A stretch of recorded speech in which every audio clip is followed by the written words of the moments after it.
The original game had some classic tracks. We all remember tracks like Rise and Going Down the Fast Way.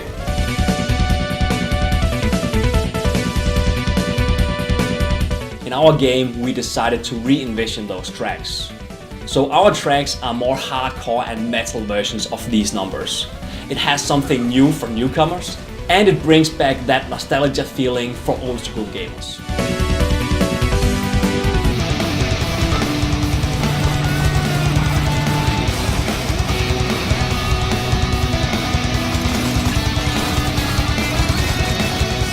Going Down the Fast Way was the first track that I had to make to get into the game. So I just started listening to a lot of really fast-paced 80s metal, not like the hair stuff, like the thrash stuff, because it was a really, really fast song.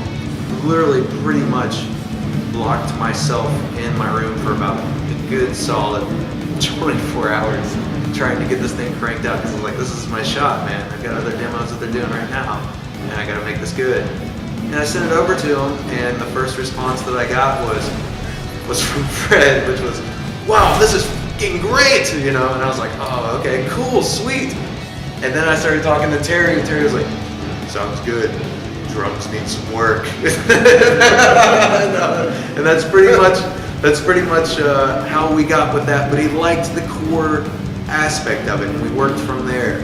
You find not really a compromise, you find a gel between the two, and you make it work.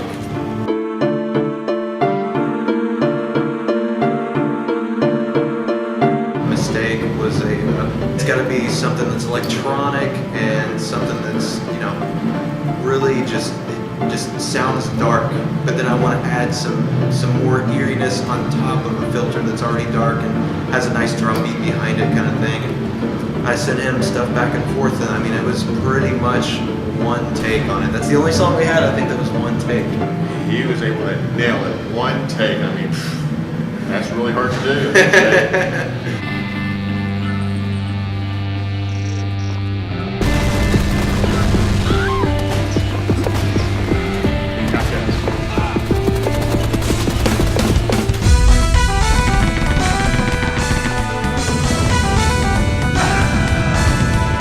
You get worried when it becomes time to show it to the fans, because to them, the original soundtrack's perfect, and you don't want to mess with that. But when we heard Andrew's take on Fastway, we knew he nailed it. You know, we knew that they were going to dig it. But there was just still one thing missing, you know, one thing that could bring this whole process full circle.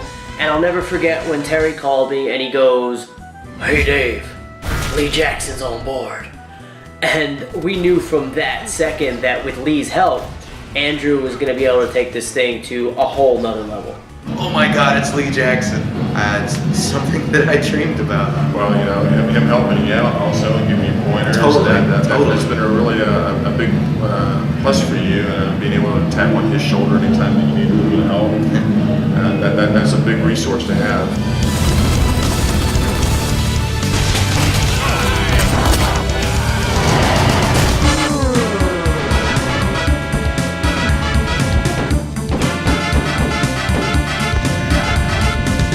It's not just gunmetal gray whenever you're painting with this style of metal or this style of music.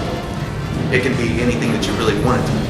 Absolutely. Metal can be so many different things if you're creative enough to express it.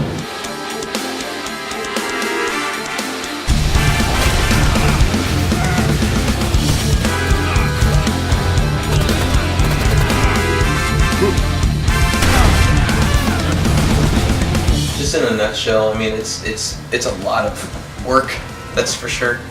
It's a lot of ideas that come sporadically whenever I'm going back and forth with Terry over Skype while I've got one of these sessions open. It's a lot of fun too. At the end of the day, it's absolutely 100% worth it for what we're going to deliver for you, which is going to be an amazing experience with Rise of the Triad. And it's going to be old school gaming at its finest, and I'm going to do my best for everyone to try and get all the music to kick a lot of ass.